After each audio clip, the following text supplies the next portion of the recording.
இங்க வீட்டுக்கு ஆரத்தி எடுத்து ஈஸ்வரிய வரவேற்கிறாங்க. வீட்டுக்குள்ள வர முதல் அடி எடுத்து வைக்கிறாங்க தமிழ்ச்செல்வி. அப்போ எங்க ராஜாங்கம் நில்லு அப்படின்னு சொல்றாங்க. இதை கேட்டதும் எல்லாரும் அதிர்ச்சியோட எங்க தமிழ்ச்செல்வியை பார்க்குறாங்க.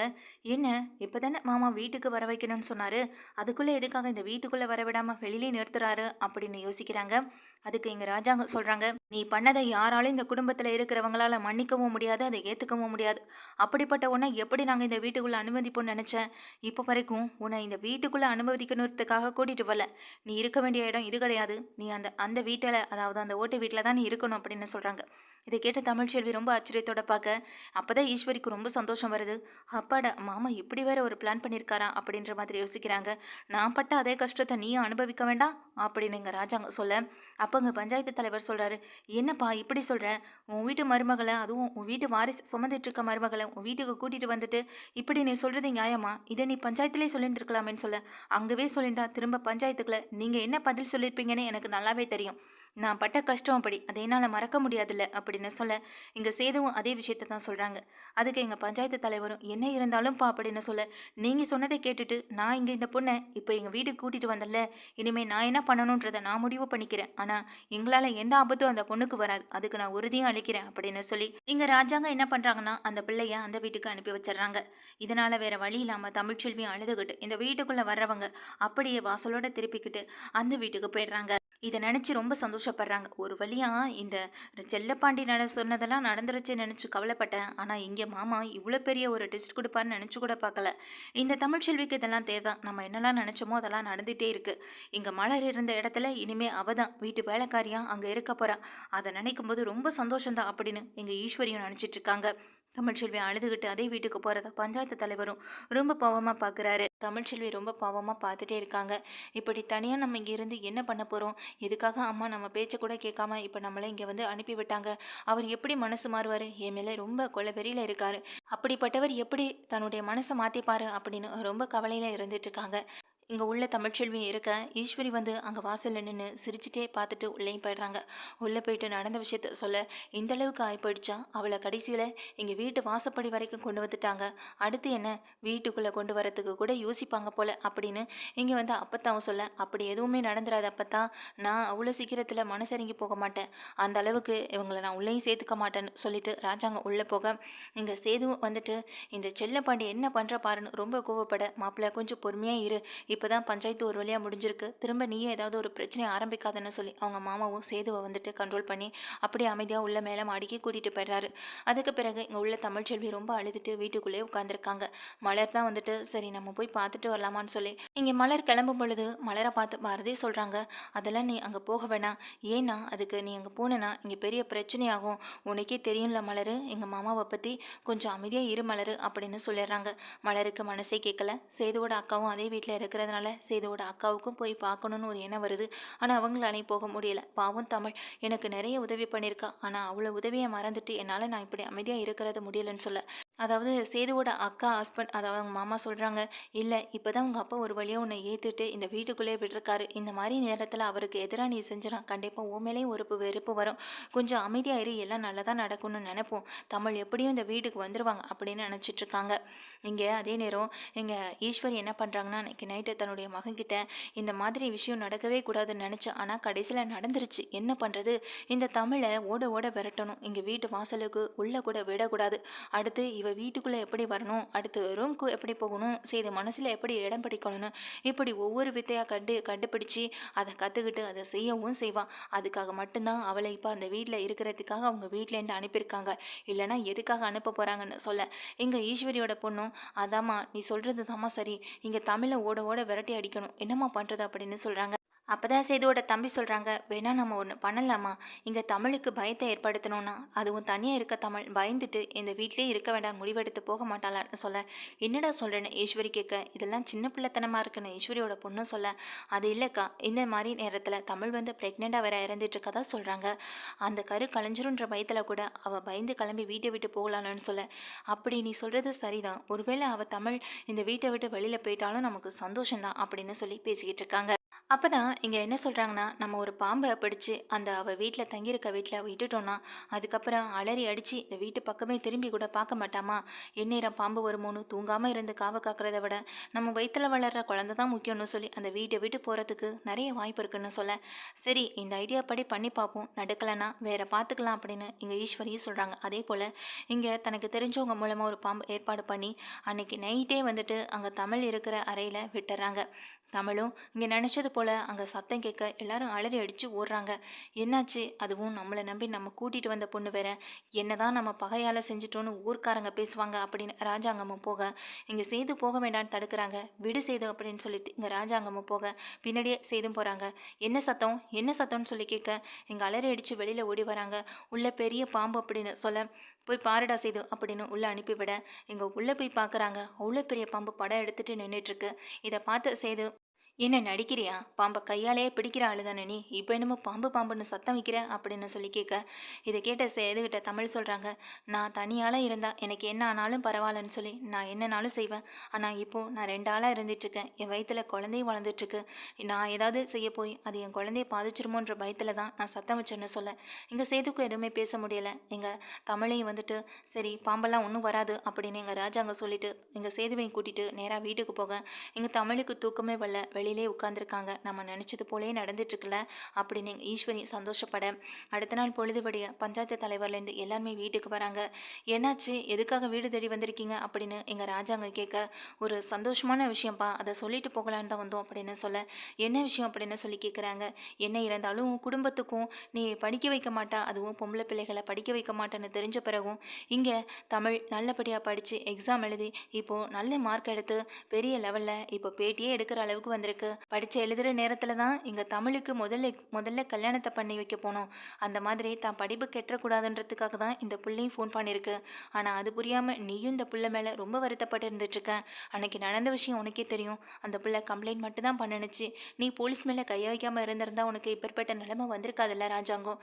நீ கொஞ்சம் யோசிச்சு பாரு, உண்மை என்னன்னு உனக்கே புரியும் அப்படின்னு சொல்கிறாங்க. அதை யோசிக்கிற நிலமையில இல்லை. யோசிக்கிற நிலைமை வரும்பொழுதெல்லாம் எனக்கு அந்த குடும்பத்து மேலே கோவம் மட்டும்தான் வருது.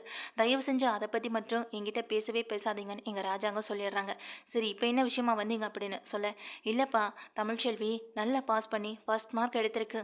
அதுவும் இங்கே ஸ்டேட் ஃபஸ்ட்டு செகண்டில் எழுதுனதுனால இப்போ ஸ்டேட் ஃபஸ்ட் எடுத்திருக்குன்னு சொல்கிறாங்க. இதை கேட்ட ராஜாங்கத்துக்கு ரொம்ப அதிர்ச்சி ஆகுது. என்ன சொல்கிறீங்கன்னு சொல்லி கேட்க, ஆமாம் தமிழ்ச்செல்வி 12ஆம் கிளாஸில் பாஸ் பண்ணி இப்போ நல்ல மார்க் எடுத்திருக்கா. இப்போ அவளை பற்றின நியூஸ் தானே எங்கே பார்த்தாலும் போயிட்டுருக்கு. கல்யாணத்துக்கு பிறகும் படிக்க வச்ச சேதுவை பற்றியும் உன் குடும்பத்தை பற்றியும் பெருமையாக பேசிக்கிட்டு இருக்காங்க.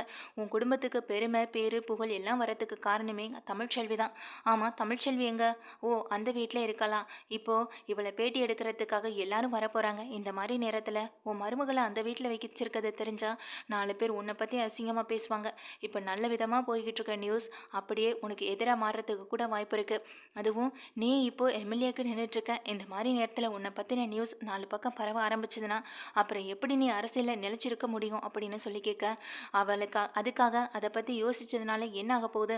அவளை இந்த வீட்டுக்கு கூட்டிகிட்டு வரணும்னு சொல்கிறீங்களான்னு செய்து ரொம்ப கோவப்படுறது மட்டும் இல்லாமல் எங்கள் ஈஸ்வரியும் அப்படியெல்லாம் ஒன்று நடந்துடவே கூடாதுன்னு நினச்சிட்டு ரொம்ப வருத்தப்பட்டு நின்றுட்டுருக்காங்க. இப்படி வந்தவங்க எல்லாரும் தமிழ்ச்செல்வியை பற்றி பேசிக்கிட்டு இருக்க, நானே போய் கூட்டிகிட்டு வரேன்னு பஞ்சாயத்து தலைவர் போகிறாரு. இல்லை நான் வரலைங்க ஐயான்னு எங்கள் தமிழ்ச்செல்வி சொன்னாலும் ஐயா வந்து கேட்குற மாதிரி இல்லை. வாமா அப்படின்னு பிடிச்சி இங்கே அழைச்சிட்டும் போகிறாங்க. அழைச்சிட்டு போய் கொஞ்ச நேரத்திலேயே வீட்டு வாசலில் போயிட்டு இருக்கும் பொழுதே நிறைய வண்டி வருது. வண்டி வந்தோடனே எல்லாரும் உன்னை பார்க்க தாமா வராங்கன்னு சொல்ல, என்னங்க ஐயா அப்படின்னு அப்போ தான் அவங்களுக்கு விஷயமே தெரியுது. இதை கேட்ட தமிழ் ரொம்ப சந்தோஷப்பட, இங்கே வந்தவங்களும் இங்கே தமிழ்ச்செல்வியை பேட்டி எடுக்கிறாங்க. பேட்டி எடுக்கும் பொழுது இங்கே எல்லாருமே வீட்டுக்குள்ளே இருக்கிறவங்க எல்லாருமே வெளியில் வந்து நிற்க, இங்கே ஒவ்வொருத்தவங்களும் ஒவ்வொரு கேள்வி கேட்க எங்கள் தமிழ்ச்செல்வி நல்ல பதிலை சொல்லிட்டு இருக்காங்க. நான் டாக்டர் ஆகணும்னு ஆசைப்பட்டேன். என்னை டாக்டருக்கு படிக்க வைக்கணும்னு தான் என்னுடைய ஹஸ்பண்ட் முயற்சி பண்ணிட்டு இருந்தாரு. இப்போது அதுக்காக என்னை எக்ஸாம் எல்லாம் எழுத கூட்டிகிட்டு போனார்னு நடந்த விஷயங்கள் எல்லாத்தையும் இங்கே தான் ஹஸ்பண்டுக்கு வந்த ஆபத்தையும் எல்லாத்தையுமே சொல்ல, உண்மையிலேயே உங்களை மாதிரி அதாவது உங்களுக்கு கல்யாணம் ஆனதுக்கு பிறகும் கூட உங்களை படிக்க வைக்கணும்னு நினச்சி இப்படிப்பட்ட முயற்சி எடுத்த உங்கள் ஹஸ்பண்டை தான் பாராட்டணும். முதல்ல அவரை கூப்பிடுங்கன்னு சொல்லி அவரை கூப்பிட, இங்கே சேதுக்கு விருப்பமே இல்லைனாலும் உங்களுடைய மாமா பிடிச்சி தலைவிட சேது வந்து முன்னாடி நிற்க சேதுவை எல்லாரும் பாராட்டுறாங்க. சேது ஒரு வார்த்தை கூட பேசலை. அதே நேரம் இந்த இடத்துல பிரச்சனை வந்துடக்கூடாதுன்னு ரொம்ப அமைதியாக சேது வந்து கண்ட்ரோல் பண்ணிட்டு இருந்துட்டு இருக்காங்க. அதுக்கு பிறகு எங்கள் ராஜாங்கத்தை கூப்பிடுறாங்க. ஆனால் ஒரு பையனை வந்து நல்ல விதமாக வளர்த்தான், அப்பாவையும் பாராட்டணும், அதே நேரம் தான் வீட்டு மருமக படித்து பெரியாள வர்றது தனக்கு முக்கியம்னு நினச்ச அந்த மாதிரியான ஆட்களை வெளியில் கொண்டு வளைந்து பாராட்டும் பொழுது தான் இது பல பேர் குடும்பத்துக்கு உதாரணமாக இருக்கும். பல பேரும் நம்ம வீட்டுக்கு வந்த மருமகளாக இருந்தாலும் சரி, மகளாக இருந்தாலும் சரி, பெண் பிள்ளைகளை படிக்க வைக்கணுன்ற ஒரு எண்ணம் அவங்களுக்கு வரும். அதனால் உங்களையெல்லாம் பேட்டி எடுத்து போடுறது எங்களுக்கு ரொம்ப சந்தோஷம் தான் சொல்ல எங்கள் ராஜாங்கமும் முன்னாடி வராங்க. ராஜாங்கத்துக்கிட்ட பேசுகிறாங்க. அப்போ தான் அங்கே வந்திருக்கவங்க கேட்குறாங்க, ஆமாம் நீங்கள் தானே எம்எல்ஏவுக்கு இப்போது சீட் வந்துட்டு போட்டிருக்கீங்க, நீங்கள் தானே ஓட் கேட்டுட்ருக்கீங்கன்னு சொல்லி கேட்க, ஆமான்னு சொல்கிறாங்க. நீங்கள் கண்டிப்பாக ஜெயிப்பீங்க சார். ஏன்னா நீங்கள் பண்ணுற நல்லது 4 பேருக்கு தெரிய வரும்பொழுது தான் மற்றவங்களுக்கும் உங்கள் மேலே ஒரு நல்ல எண்ணம் வரும். இப்படி உங்கள் வீட்டு மருமகளை, அதாவது சின்ன வயசுலேயே கல்யாணம் பண்ணிட்டு வந்ததுக்கு பிறகும் கூட அந்த பொண்ணு படிக்கணும்னு உங்கள் வீட்டில் உள்ளவங்க எல்லாரும் ஆசைப்பட்டு அந்த பொண்ணை நல்லா படிக்க வச்சு இப்போ நல்ல மார்க்கும் எடுக்க வச்சுருக்கீங்க. அதெல்லாம் நினைக்கும் போது உண்மையிலே உங்கள் குடும்பத்தை பார்க்கும்போது எங்களுக்கே பொறாமை இருக்குது சார் சொல்லிட்டு கிளம்ப, இதை பார்த்துட்டு இந்த பஞ்சாயத்து தலைவர் அவங்க போன பிறகு எங்கள் ராஜாங்கத்திட்ட சொல்கிறாங்க, பாத்தியில் ராஜாங்கம், வந்தவங்க எல்லாரும் உன் குடும்பத்தை பற்றி பெருமையாக பேசிட்டு போகிறதுக்கு ஒரே காரணம் உன்னுடைய வசதியோ வாய்ப்போ கிடையாது, படிப்பு மட்டும்தான். படிப்பு மட்டும்தான் கடைசி வரைக்கும் கூடவே இருக்கும், நம்ம கூட வரைக்கும் வரும். அதனால் படிக்கிறது தப்பு கிடையாது. உன் வீட்டு பசங்களை படிக்க வச்சுருந்தேன்னா இந்நேரம் அவங்களும் இந்த மாதிரி நல்ல பேர் எடுத்துகிட்டு போயிருப்பாங்க. ஆனால் பாரு, நீ வேற ஒரு வீட்டு பொண்ணை நீ கூட்டிகிட்டு வந்த, ஆனால் அந்த பொண்ணால் உன் குடும்பத்துக்கு எவ்வளோ நல்ல பேர் கிடைச்சிருக்குன்னு. படிப்பு தான் ரொம்ப முக்கியம், அதை நீ புரிஞ்சுக்கிட்டாலே போதும் அப்படின்னு இங்கே ராஜாங்கத்திட்ட சொல்ல, ராஜாங்கம் இதை பார்த்து ரொம்ப அதிர்ச்சியில் இருந்துட்டு இருக்காங்க. நான் போகிறேன் ஐயா, நான் அங்கே போயிருக்கேன்னு சொல்ல, ஒரு நிமிஷம் அப்படின்னு எங்கள் ராஜாங்கம் சொல்கிறாங்க. ராஜாங்கம் சொன்ன உடனே இங்கே சேது பார்க்க தமிழ் அப்படியே நிற்கிறாங்க. தமிழை திரும்பி பார்க்க உடனே சேது சொல்கிறாங்க.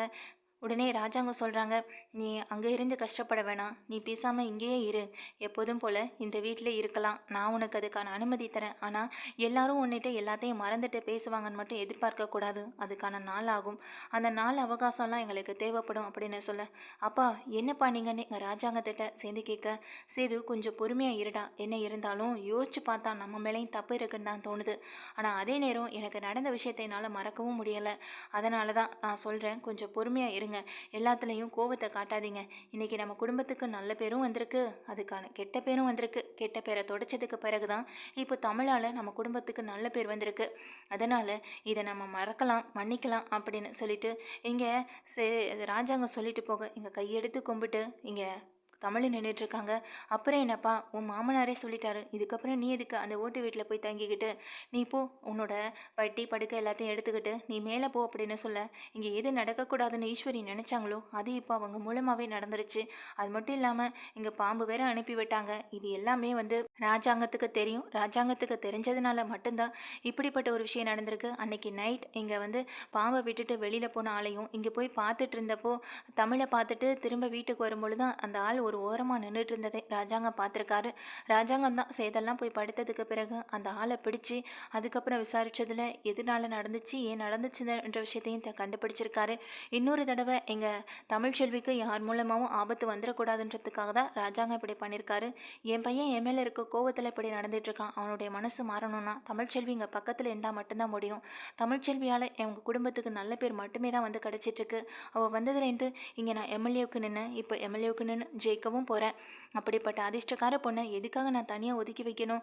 என்னை பொறுத்த வரைக்கும் தமிழ் செஞ்சது தப்பு இல்லை, நான் செஞ்சது தான் தப்பு, அதை நான் உணர்ந்துட்டேன். ஆனால் என் பையனால் அதை ஏற்றுக்கிறதுக்கு ரொம்ப நாளாகும். அதுக்கு எங்கள் தமிழ் கூட இருந்தால் மட்டும்தான் எங்கள் சேதுவோட மனசு மாறும், அதுக்காக மட்டும்தான் இதெல்லாம் செய்கிறேன் அப்படின்னு நினச்சிட்டு எங்கள் ராஜாங்கம் அந்த யோசனையில் இருக்க, ஈஸ்வரி இப்படி பண்ணதுக்கான காரணம் என்னன்றதை நம்ம கண்டுபிடிச்சாகணும். ஈஸ்வரிக்கு ஏன் இப்படி தமிழ் மேலே இவ்வளோ பெரிய கொலவெறி? ஒருவேளை மலரை மருமகளை ஆக்கிட்டான்ற ஒரு வெறியா, இல்லை எதனால் இப்படி பண்ணுறா?